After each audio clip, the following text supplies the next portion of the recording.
सभी का दिन मंगलमय हो। मैं मानवेंद्र कुशवाहा आज हिंदी व्याकरण में पत्र लेखन लेकर उपस्थित हुआ हूँ। आज हम सभी पत्र की परिभाषा एवं विभिन्न पत्रों का अध्ययन करेंगे। पत्र क्या है?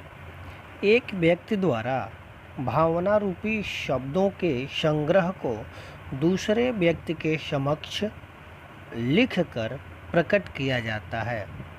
अर्थात मन की भावना को शब्दों के संग्रह के साथ दूसरे के समक्ष लिखकर प्रकट किया जाता है, उसे पत्र कहा जाता है।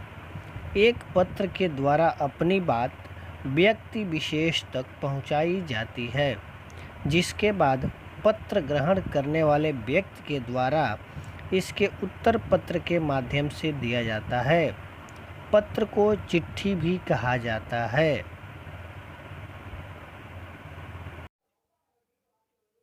पत्र लेखन की आवश्यकता।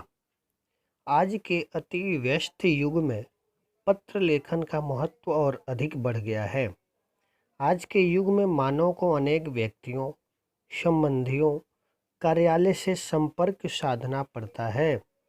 प्रत्येक स्थान पर वह स्वयं तो नहीं जा सकता, लेकिन उसे पत्र का सहारा लेना पड़ता है। आज के वैज्ञानिक युग में ईमेल, फैक्स, ट्विटर, व्हाट्सएप पर संदेश भेजना सुरक्षित नहीं है। सुरक्षा की दृष्टि से पत्र बहुत ही उत्तम है। पत्र लिखने का तरीका। पत्र में पता और दिनांक अनिवार्य होना चाहिए। पत्र चाहे औपचारिक हो या अनौपचारिक, दोनों को ही इस प्रकार से लिखा जाता है। संबोधन और अभिवादन होना चाहिए। पत्र का विषय होना चाहिए। पता की समाप्ति भी होनी चाहिए। स्वनिर्देश और हस्ताक्षर भी होने चाहिए। पत्र में सदैव अच्छी भाषा शैली का प्रयोग किया जाना चाहिए। पत्र लिखते समय सुंदर लेखन का प्रयोग किया जाना चाहिए, जिससे लिखने वाले व्यक्ति के व्यक्तित्व का पता चलता है। पत्र के प्रकार में देखेंगे, पत्र के दो प्रकार है, अनौपचारिक पत्र, औपचारिक पत्र।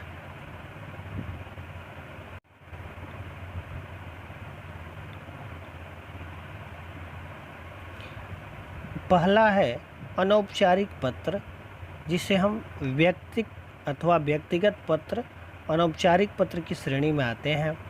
वैयक्तिक अथवा व्यक्तिगत पत्र। वैयक्तिक पत्र से तात्पर्य ऐसे पत्रों से हैं जिन्हें व्यक्तिगत मामलों के संबंध में पारिवारिक सदस्यों, मित्रों एवं प्रियजनों को लिखा जाता है।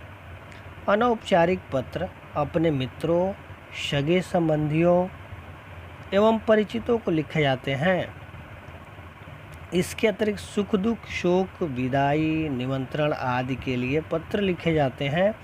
इसलिए इन पत्रों में मन की भावनाओं को प्रमुखता दी जाती है, औपचारिकता को नहीं। अर्थात इन पत्रों में मन की भावनाओं को प्रमुखता दी जाती है। इसके अंतर्गत पारिवारिक या निजी पत्र आते हैं। अनौपचारिक पत्र लिखते समय निम्न बातों का ध्यान रखना चाहिए। पहला है, भाषा सरल व स्पष्ट होनी चाहिए। संबंध व आयु के अनुकूल संबोधन, अभिवादन व पत्र की भाषा होनी चाहिए। नेक्स्ट, पत्र में लिखी बात संक्षिप्त होनी चाहिए। अगला है, पत्र का आरंभ व अंत प्रभावशाली होना चाहिए। अगला है, भाषा और वर्तनी शुद्ध तथा लेख स्वच्छ होना चाहिए। अगला है, पत्र प्रेषक व प्रापक वाले का पता साफ व स्पष्ट लिखा होना चाहिए। अगला है, कक्षा अथवा परीक्षा भवन से पत्र लिखते समय अपने नाम के स्थान पर क ख ग अर्थात अपने नाम नहीं लिखना चाहिए। उसके आधार पर क ख ग तथा पते के स्थान पर कक्षा या परीक्षा भवन लिखा जाना चाहिए। अर्थात परीक्षा भवन में अगर कोई आप पत्र लिखते हैं तो उस पत्र में अपना नाम नहीं क ख ग लिखना चाहिए और परीक्षा भवन पते के स्थान पर परीक्षा भवन अथवा कक्षा लिखनी चाहिए। अगला है अपना पता और दिनांक लिखने के बाद एक पंक्ति छोड़कर आगे लिखना चाहिए।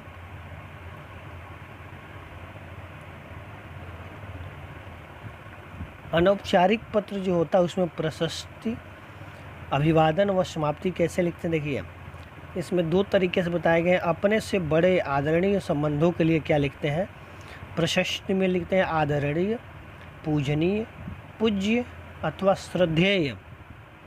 अभिवादन में लिखते हैं सादर प्रणाम, सादर चरण स्पर्श, सादर नमस्कार आदि। समाप्ति में लिखते हैं आपका बेटा, पोता, नाती, बेटी, पोती, नातिन, भतीजा इत्यादि। और दूसरे में अपने से छोटों या बराबर वालों के लिए क्या लिखते हैं, प्रशस्ति में प्रिय, चिरंजीवी, प्यारे, प्रिय मित्र आदि। अभिवादन में लिखते हैं मधुर स्मृतियाँ, सदा खुश रहो, सुखी रहो, आशीर्वाद आदि। समाप्ति में लिखते हैं तुम्हारा, तुम्हारा मित्र, तुम्हारा हितैषी, तुम्हारा शुभचिंतक इत्यादि।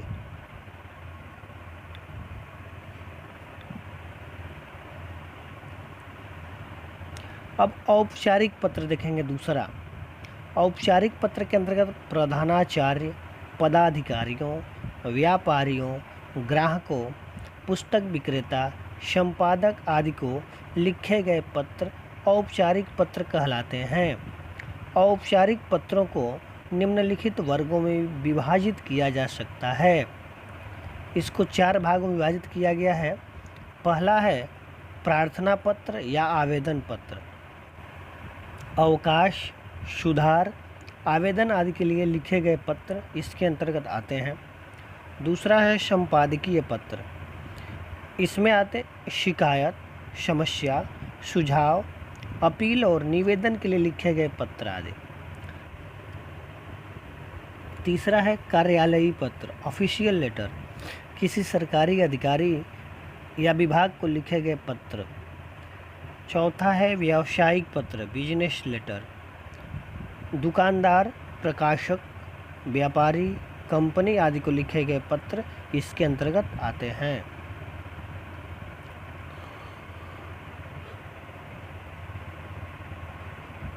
अब पहला में देखेंगे प्रार्थना पत्र में, रिक्वेस्ट लेटर में जिन पत्रों में निवेदन अथवा प्रार्थना की जाती है वे प्रार्थना पत्र कहलाते हैं।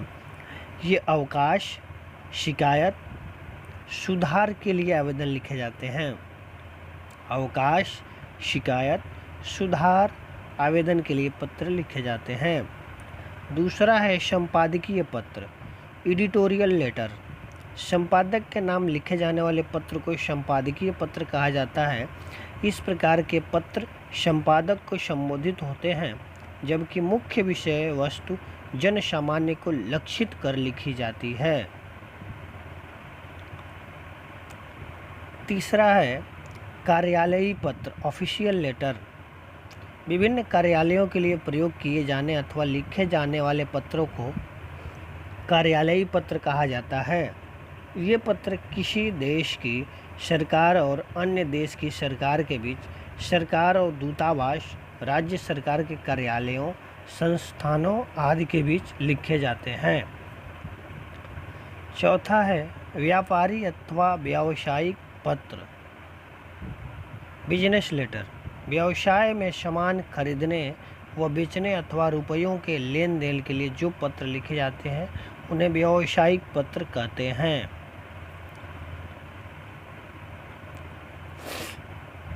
औपचारिक पत्र लिखते समय निम्न बातों का ध्यान रखना चाहिए।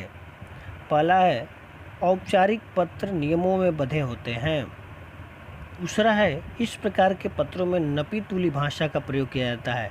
इसमें अनावश्यक बातों, कुशल क्षेम आदि का उल्लेख नहीं किया जाता है। तीसरा, पत्र का आरंभ व अंत प्रभावशाली होना चाहिए। चौथा, पत्र की भाषा सरल, लेख स्पष्ट व सुंदर होना चाहिए। पांचवा, यदि आप कक्षा अथवा परीक्षा भवन से पत्र लिख रहे हैं तो कक्षा अथवा परीक्षा भवन अपने पता के स्थान पर तथा क ख ग अपने नाम के स्थान पर लिखना चाहिए।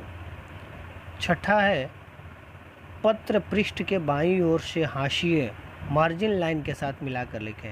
यानी पृष्ठ के बाईं ओर से हाशिए जिसे मार्जिन लाइन होता है उसे मिलाकर लिखना होता है। सातवां, पत्र को एक पृष्ठ में ही लिखने का प्रयास करना चाहिए ताकि तारतम्यता बनी रहे अर्थात सुंदर लगे। आठवां है, प्रधानाचार्य को पत्र लिखते समय प्रेषक के स्थान पर अपना नाम, कक्षा व दिनांक लिखना चाहिए। औपचारिक पत्र के निम्नलिखित 7 अंग होते हैं। पहला है पत्र प्रापक का पदनाम तथा पता।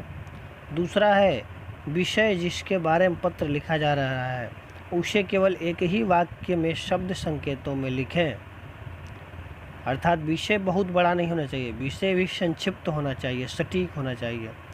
तीसरा संबोधन, जिसे पत्र लिखा जा रहा है महोदय या माननीय आदि लिखना चाहिए। चौथा है विषय वस्तु, इसे 2 अनुच्छेदों में लिखें। पहला अनुच्छेद अपनी समस्या के बारे में लिखें, यानी विषय वस्तु इसे 2 अनुच्छेदों में लिखें। पहला अनुच्छेद अपनी समस्या के बारे में लिखें और दूसरा अनुच्छेद आप उनसे क्या अपेक्षा रखते हैं उसे लिखें तथा धन्यवाद के साथ समाप्त करें। पांचवा है हस्ताक्षर व नाम, भवदी या भवदिया के नीचे अपने हस्ताक्षर करें तथा उसके नीचे अपना नाम लिखें। छठा है प्रेषक का पता, शहर का मोहल्ला, इलाका, शहर, पिन कोड और सातवां है दिनांक। ये सारी बातें होनी चाहिए। आशा है कि आपको उस पत्र के बारे में अच्छा लगा होगा। ये अवकाश के लिए एक प्रार्थना पत्र है जिसको आप सभी नोट कर लेंगे। है सेवा में श्रीमान प्रधानाचार्य महोदय, सरस्वती विद्या मंदिर, वरवत सेना, बेतिया।